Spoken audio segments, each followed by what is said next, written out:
오늘은 주기도문 두 번째 시간입니다. 오늘 제목은 아버지의 이름을 거룩하게 하시며인데요.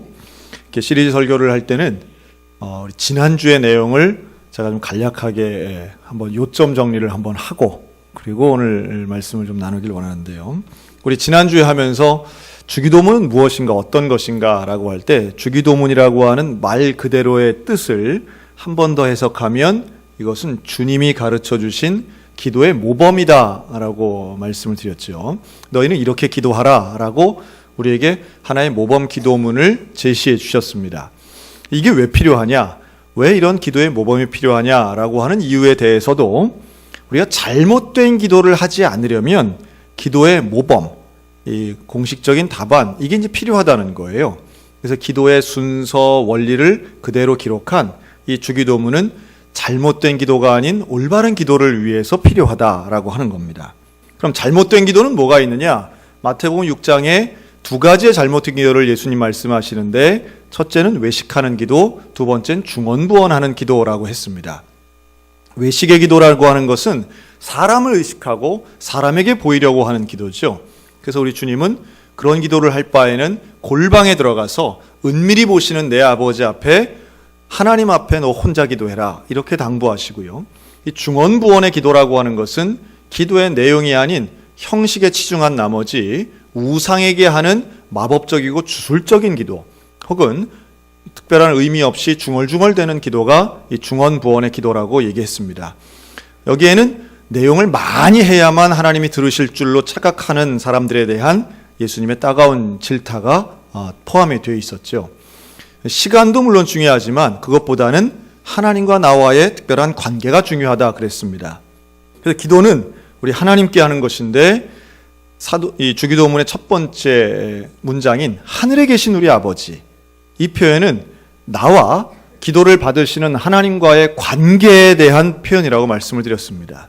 그래서 구약 성경에서 나오지 않았던 표현, 즉 하나님을 아버지라고 하는 이 놀라운 이 기적과도 같은 변화가 예수님의 기도에서부터 시작이 되는 거죠. 그래서 우리 하나님은 우리 아버지다. 하나님은 나와의 관계에서 그저 단순한 초월자에 머무르시는 것이 아니라 나의 아버지고, 나에게 생명을 주시고 나를 사랑하시는 분이기 때문에 우리가 기도할 수 있고 그 기도가 응답될 수 있다라고 말씀을 드렸습니다. 그런데 그냥 아버지가 아니죠. 하나님은 하늘에 계신 우리 아버지라는 거예요. 그래서 공동체의 기도 속에서 우리 아버지이며 그 하늘도 3단계로 이미 말씀을 드렸습니다. 유대인이 생각하는 하늘은 그냥 우리가 보는, 눈으로 보는 공중, 그 밖에 있는 우주, 근데 그 너머에 있는, 우주 너머에 있는 초월적인 공간에 계시는 초월적 존재인 우리 하나님에 대해서 주기도문은 하늘에 계신 우리 아버지다, 이렇게 말씀을 했고, 하나님은 분명히 존재하시고 우주를 통치하시며 그 너머에 초월하시는 데까지도 존재하시는 분, 그분이 우리 하나님이신 거죠. 그분 앞에 기도하는 겁니다. 하늘에 계신 우리 아버지께 기도하는 겁니다. 자, 오늘은 그 두 번째 시간으로 한번 따라 하실까요? 아버지의 이름을 거룩하게 하시며, 이름을 거룩하게 하는 것이 우리가 기도하는 주기도문의 첫 번째 간구가 됩니다. 그래서 하늘에 계신 우리 아버지여, 이렇게 하나님을 부른 이후에 주기도문 전체의 기도 내용은 이 두 부분으로 나눌 수 있는데요. 앞부분에서 하는 세 가지의 간구와 뒷부분에 나오는 네 가지의 간구로 나눌 수 있습니다. 그런데 앞에 나오는 세 가지의 간구, 우리의 소원이 하나님에 대한 것이에요. 그래서 하나님의 이름, 하나님의 나라, 하나님의 뜻이 이루어지기를 원합니다. 소원합니다. 이게 이제 하나님 청원이라고 하는 건데요. 하나님에 대한 세 가지 기도를 하고 뒷부분에는 우리를 위한 네 가지 기도를 합니다. 그래서 우리가 일용할 양식, 우리의 죄에 대한 용서, 우리를 시험에 빠지지 않게 하시고 우리를 구원해 달라고 하는 우리를 위한 기도를 해요.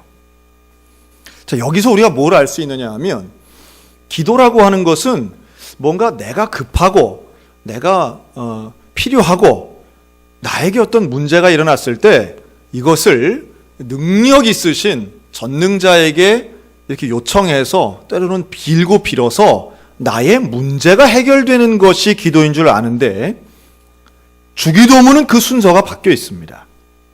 주기도문은 우리의 소원, 우리의 문제 해결은 뒷부분에 있다는 것을 명확하게 보여줘요. 그리고 이 문장, 아버지의 이름을 거룩하게 하시며 라고 하는 것의 첫 번째 의미는 아버지의 이름을 먼저 구한다는 겁니다. 이것이 우리 기도의 최초의 간구, 최우선 먼저의 간구가 되어야 됩니다. 하나님 아버지의 이름을 먼저 구하는 것이 기도의 순서고 이 순서를 지키는 것이 온전한 기도인 줄로 믿으시기 바랍니다. 아버지의 이름을 먼저 구하는 거예요. 우리의 소원이어야 되는 거예요. 우리가 원하는 간구의 제목 첫 번째 타이틀은 하나님의 이름입니다. 자, 오늘 제가 이 두 가지에 대해 말씀드릴 텐데요. 하나는 하나님의 이름이고 또 하나는 거룩하게 되는 의미입니다. 이 하나님의 이름이 왜 그렇게 중요한가? 하나님의 이름은 그저 단순히 불리는 호칭에서 끝나는 게 아니기 때문입니다. 하나님의 이름은 말 그대로 하나님 자체를 의미하는 것에서 이 중요도가 있습니다. 우리가 조금 예를 든다면 뭐 이런 거 있을 수 있겠죠. 제 이름은 김선일입니다. 그런데 저에 대해서 여러 가지로 표현할 수 있을 겁니다. 저는 세 아이의 아버지고 한 여인의 남편이고 소양교회의 담임 목사고 또 중년 남성이고 대한민국의 국민이고 뭐 이런 식으로 저에 대한 어떤 서술형을 쓸 수가 있겠죠. 그런데 그 모든 것을 한마디로 통합하는 것이 저의 이름이라고 하는 거예요.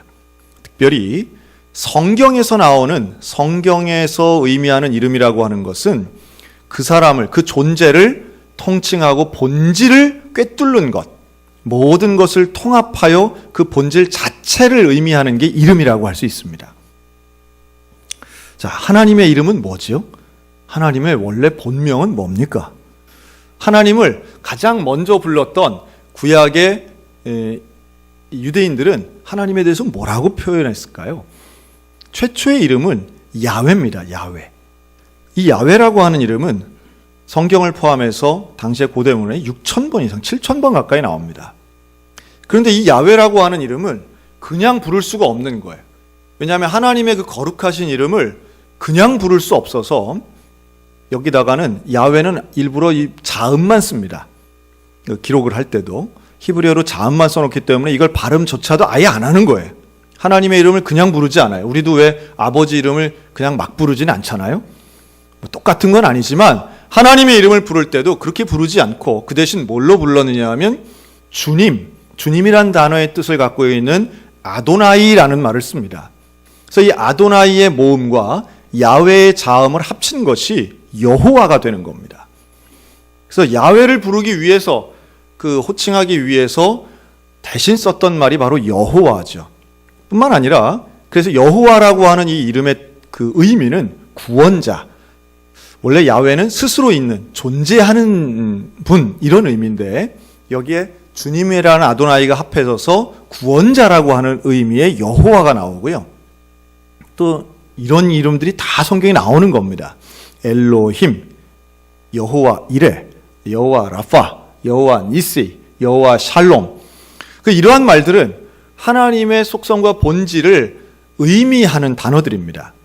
대부분이 히브리어이지만 여기에서 말하는 치유하시는 하나님, 우리의 깃발이신 여호와 니시, 그 승리를 주시는 하나님이라는 거죠. 여호와 샬롬은 우리에게 평강을 주시는 하나님이라는 겁니다. 또 엘샤다이, 모든 것에 전능하신 하나님이시고, 아도나이 주님이시고, 임마누엘 우리와 함께 하시는 하나님이시며, 예수 저의 백성을 그의 죄에서 구원할 자라고 하는 의미가 있습니다. 이렇게 다양한 이름으로 불리는 이유는 하나님의 본질과 속성을 의미하는 단어들로 하나님을 불렀기 때문입니다. 내가 몸이 아프면 여호와 라파를 찾는 거예요. 내 앞길을 모를 때는, 막막할 때는 여호와 이레의 하나님을 부르는 겁니다. 다른 분이 아닌 한 분이신 하나님 앞에 다양한 호칭으로 우리의 소원과 우리의 상황 가운데 그 하나님을 부르며 만났던 것, 이것이 성경이 우리에게 주는 여호와의 이름의 의미입니다. 우리와 함께 하시는 그 임마누엘의 하나님을 날마다 경험하시기를 주님의 이름으로 축원합니다. 하나님 앞에 기도할 때에 그 여호와의 이름이 우리에게 어떤 의미가 있느냐는 건 상당히 중요해요. 그래서 무엇보다도 먼저 생각하는 것은 하나님이 계신 것을 믿는 겁니다. 하나님이 이 땅에 계시는 거예요. 우리와 함께 하시는 것이고, 하나님은 우리의 기도에 응답하실 능력이 있는 분이고, 우리와는 아버지와 자녀의 관계 가운데 있는 분이라고 하는 거죠. 그래서 우리가 이 하나님 여호와의 이름, 하나님 그 자체예요. 이름이 그분인 거예요. 근데 두 번째 의미는 그 이름이 거룩하게 하시며 그 이름을 거룩하게 하시는 것이 우리의 소원인데, 여러분, 거룩의 의미는 무엇입니까? 거룩은 구별되는 것입니다. 아무리 더러운 세상 속에서도 정결함을 유지하는 그 구별성, 이게 거룩인데요. 하나님 아버지의 이름이 거룩하게 되는 것. 여러분, 우리가 기도한다고 거룩해지고 기도 안 하면 안 거룩해지시는 겁니까? 그건 아니죠. 하나님의 이름은 언제나 거룩하십니다. 그런데 그 거룩하신 하나님의 이름이 이 땅에서도, 우리가 살고 있는 이 땅에서도 거룩하다 인정받도록 하는 것, 이거를 어떤 설교자는 이렇게도 표현합니다. 하나님의 명예가 회복되는 것, 하나님의 그 거룩하신 이름에 명예가 회복되는 것이 우리 기도의 첫 번째 간구가 돼야 된다는 거예요. 그러니까 나의 필요가 채워지는 것이 아닌 하나님의 이름이 이 땅에서 거룩해지는 것. 이 구약 성경의 필사자들은 성경을 옮겨서 쓸 때요, 인쇄술이 만들어지기 이전에 이 성경을 이제 하나하나 쓰지 않았겠습니까? 근데 그 쓰면서 하나님 아버지의 이름이 거룩하다라고 하는 그 얼마나 강한 가르침이 있었느냐 하면, 쓰다가 야훼, 여호와, 아도나이, 엘샤다이 이런 말이 나오면 멈추는 거예요. 기록을 멈추고 가서 손을 씻든지 몸을 씻든지 또 기도를 하든지 자신을 정결하게 하고 다시 쓰는 겁니다. 어떤 단어가 나올 때 그랬다고요? 여호와의 이름이 나올 때 그랬다고요. 여호와의 이름이 나오면 그 순간 나도 거룩해야 이 이름을 쓸 수 있다고 생각한 거예요. 내가 정결해야 여호와의 이름을 부를 수 있고 쓸 수 있다고 믿었던 신앙인들이 바로 성경 필사자들의 신앙입니다. 좀 우리에게 아이고 목사님 그건 율법주의 아닙니까? 조금 율법주의 같은 면도 있기는 한데, 그러나 우리에게 정말 필요한 것은 여호와의 이름이 거룩히 여김을 받는 것, 거룩해지는 것, 나를 통해서 그 거룩하신 하나님의 이름이 증명되는 것. 여러분, 이 소원이 있으시기를 주님의 이름으로 축원합니다. 내가 어떤 말을 하든 내가 어떤 삶을 살든 나를 통해 하나님의 이름이 얼마나 거룩하신가가 드러나야 되는 거예요. 여호와의 이름을 망령되이 일컫지 말라고 하시는 것과 맥락을 같이 하는 겁니다. 우리는 하나님 믿는다고 하면서 거짓말하고 하나님 이름 걸고 뭐 엉뚱한 소리하고 기도하면서조차도 우리가 나 자신을 속이고 정결치 못한 삶을 살고 우리의 언행에 부적절함이 있다면 그것은 하나님의 이름을 거룩하게 하는 것이 아니라 욕되게 하는 거예요. 하나님이 하나님 되시도록 우리가 영광을 돌리는 것, 하나님이 마땅히 받으셔야 할 그 영광을 인정하고 구하는 것, 이것이 바로 아버지의 이름을 거룩하게 하시며 라고 하는 기도의 의미라고 하는 겁니다. 자, 제가 좀 쉽게 한번 얘기를 해볼까요? 우리가 하나님의 이름에 영광을 돌릴 때에 우리가 흔히 이런 말들 합니다. 뭔가 큰 성취를 이루고 잘 됐을 때 이 모든 영광을 누구에게 돌려요? 하나님께 돌립니다. 그 얼마 전에 그 도깨비라는 드라마에 나온 김고은이라는 배우가 그 대종상 수상식에서도 그렇게 얘기를 하더라고요. 신인 여우상을 받고 이 모든 영광을 하나님께 돌립니다. 장미란 선수가 운동 선수들도 이런 거 많잖아요. 금메달 따고 또 축구 선수 이영표 선수가 골을 넣은 다음에 기도하는 장면, 우리가 이런 거 많이 봅니다. 볼 때마다 우리의 마음이 뿌듯하고, 야, 참 잘한다.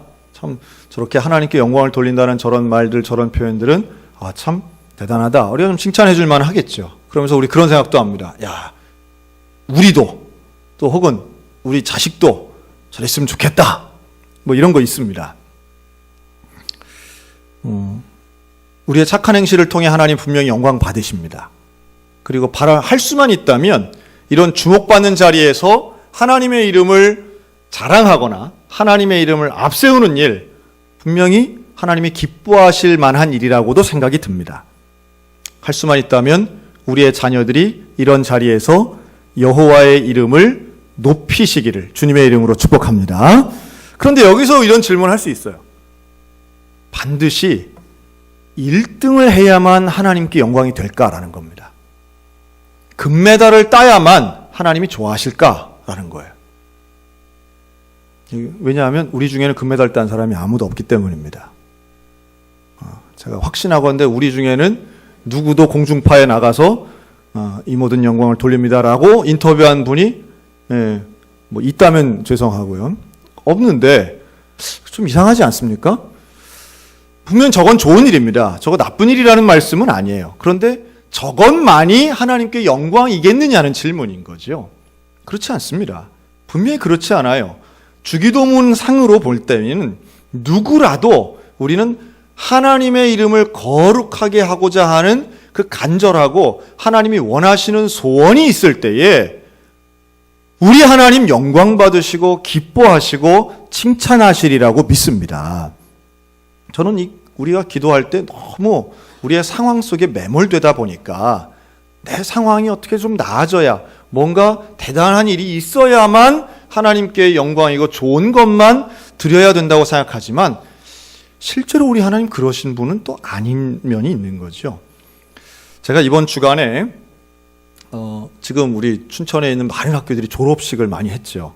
지난 목요일 날 제가 졸업식을 좀 다녀왔습니다. 근데 하루에 2개 학교의 졸업식을 갔다 왔는데요. 오전에는 제가 동원학교라고 하는 그 장애인 학교의 졸업식을 갔었습니다. 우리 교회에서 매년 이 학교에 장학금을 주고 있기 때문에 그 장학금 전달을 하기 위해서 제가 갔다 왔습니다. 이 학교 보니까요, 지금 한 6년 된 학교인데 지금 전교생이 약 190명 정도 되는 학교더라고요. 근데 정말 중증 장애인까지 다 있는 또 정신지체 장애인도 있는 학교인데요. 이 학교에서 그 학생들이 초등학교 과정, 중학교 과정, 고등학교 과정, 또 2년제 전문대학에 해당되는 이 대학교 과정까지도 있는 학교입니다. 공립학교고요. 그러다 보니까 과정이 많다 보니 졸업생들도 역시 6학년, 3학년에 해당되는 학생들이 제법 많아서 졸업생만 한 80명 됐습니다. 그 큰 강당에 가족들까지 꽉 찬 속에서 졸업식이 진행이 됐습니다. 휠체어를 탄 학생들이 한 3분의 1은 됐고요. 그 휠체어에서도 몸을 묶은 학생들도 제법 상당수 됐습니다. 자신의 몸을 가눌 수도 없는, 표현하기도 힘든 그런 친구들이 이제 졸업을 하는 겁니다. 그래서 교장 선생님이 일일이 나와서 졸업장을 받거나 상을 받는 게 아니라 교장 선생님이 찾아가서 졸업장을 이렇게 주시더라고요. 그런데 제 눈에 좀 특별하게 보였던 것은 이 행사를 진행하는 선생님이었어요. 행사를 진행하는 선생님이 전교생을 다 아시더라고요. 다 알고 이 아이가 어떤 아이고 이 학생이 어떤 학생인지를 다 알고 상을 주고 축하를 하는 장면이었습니다. 여러분 학교 다니지만 선생님이 학생들 이렇게 전체를 다 아는 건 좀 드물지 않습니까? 아마도 특수학교이기 때문에 그런 거 아닌가 하는 생각과 함께 그러면서도 그 졸업식 하는 내내 분위기가 그 얼마나 진지하고 또 감사와 기쁨이 넘쳤는지 몰라요.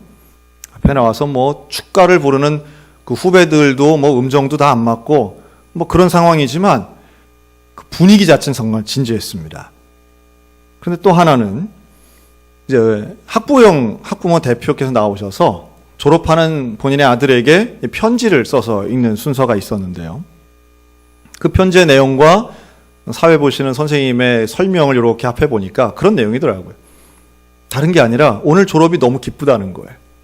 근데 어떤 면에서 기쁘냐 하면 내 아들이 살아서 졸업식에 참석하는 게 기쁘다는 겁니다. 고등학교 과정을 마치는 내 아들이 지금까지 살아있는 것이 너무 감사하고 이렇게 졸업을 하게 돼서 너무 기쁘다고 하면서 우는 사람 아무도 없었습니다. 뭐 그런 분위기가 아닌 거예요. 정말 기쁘고 감사하고 즐거운. 그러면 그 학교를 졸업하면 나중에 뭐가 되느냐? 아무것도 보장된 건 없는 거예요. 졸업한다고 해서 무슨 유학을 가거나 대학을 가거나 취업을 하는 그런 진로가 보장된 거 아무것도 없지만 감사한 거예요. 지금까지가 감사한 거예요. 무슨 취업 걱정, 진학 걱정, 학위 걱정 그런 거 하면서 답답한 사람은 아무도 없고 다 감사한 것 뿐이더라고요. 그럼 제가 오후에는 우리 춘천의 명문중학교죠. 유봉여중 졸업식 갔었습니다. 제가 졸업식 가서 알았습니다. 유봉여중이 왜 유봉학교인지. 창립자가 김유봉 선생님이시더라고요. 전 그날 처음 알았어요. 근데 그 졸업식은 최근에 학교 졸업식을 여러분 가보셨는지 모르겠는데요. 졸업식에 옛날같이 뭐 교장 선생님 나오셔가지고 뭐 내빈 소개하고 뭐 이런 거는요 아주 거의 없습니다. 대부분 영상 처리합니다.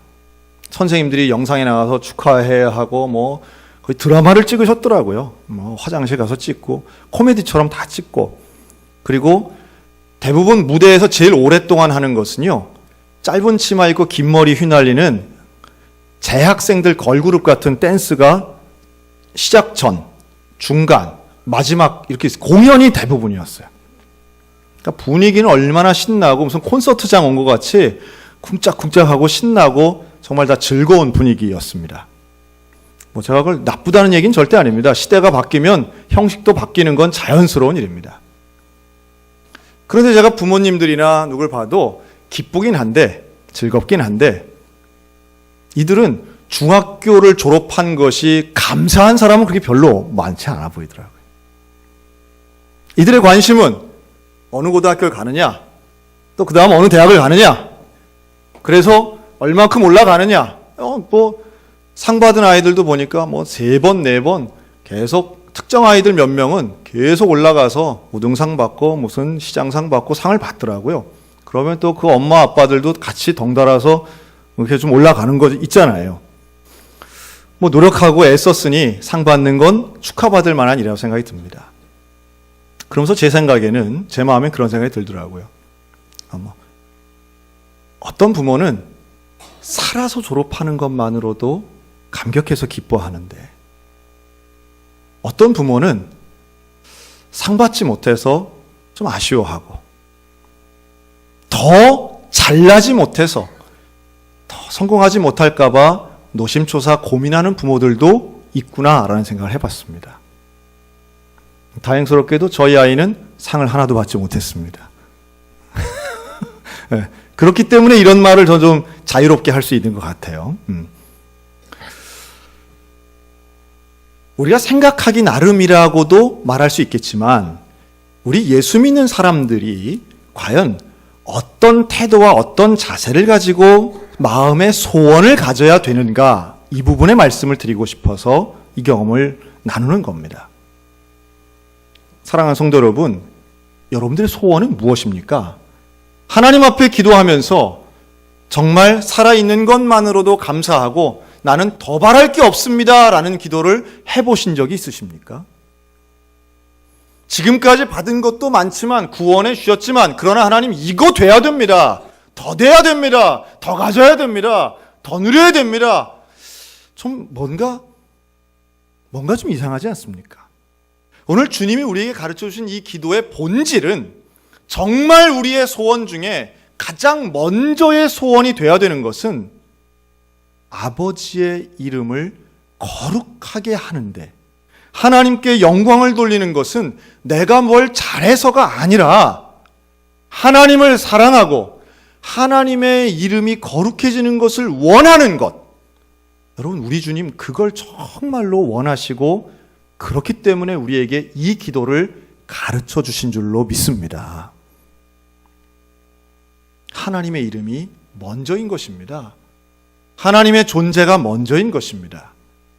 나의 성공보다 하나님의 거룩하심, 하나님의 하나님 되심을 인정하고 그것을 경배하는 것이 더 우선인 것입니다. 그리고 이 하나님의 이름이 거룩해진 가장 극적인 장소가 어디겠습니까? 저는 그곳이 바로 십자가라고 믿습니다. 예수님은 남들보다 성공하기 위해, 남들보다 위에 올라가기 위해 십자가를 지신 것이 아니라 저와 여러분을 사랑하시기 때문에 십자가의 사랑을 완성하신 줄로 믿습니다. 그래서 우리는 기도할 때마다 예수님을 생각해야 되고 하나님의 은혜를 잊으면 안 되는 거예요. 그 하나님의 거룩하시고 온전하신 이름이 정말 보잘것없는 나한 사람을 통해서 거룩해진다, 구별된다, 인정받는다, 명예가 회복된다, 하나님의 하나님 되심을 확인시키신다. 여러분, 이것이 우리 기도의 시작이어야 된다는 거예요. 그래서 기도는 하나님께 영광인 것이고 우리에게는 거룩한 일인 것이고 우리에겐 사명이 되는 겁니다. 한번 따라 하실까요? 기도는 실패하지 않습니다. 예수님이 가르쳐 주신 대로 기도하면 실패하는 기도라는 없을 줄로 믿습니다. 하나님의 이름이 거룩하기를 원한 그 기도가 어떻게 응답되지 않을 수가 있겠어요? 반드시 응답됩니다. 하나님을 사랑하고 하나님을 최우선으로 두는 그 사람의 기도가 어찌 거절될 수 있겠습니까? 기도는 하나님의 영광이 먼저인 것입니다. 기도는 하나님의 뜻이 이루어지길 원하는 것입니다.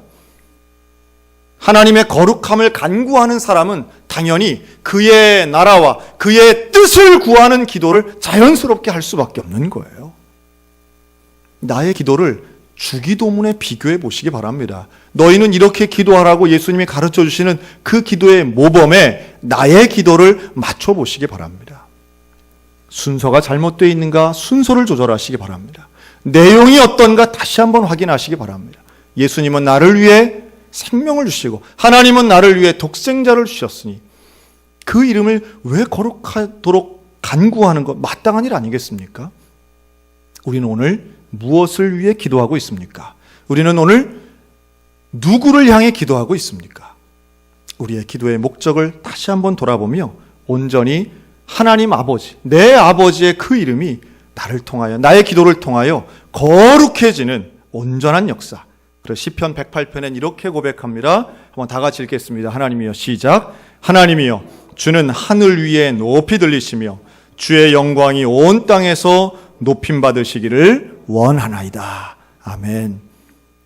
이렇게 주님의 이름이 거룩해지기를 소원하며 날마다 기도하여 날마다 응답받는 기도의 성도들 다 되시기를 주님의 이름으로 축원합니다.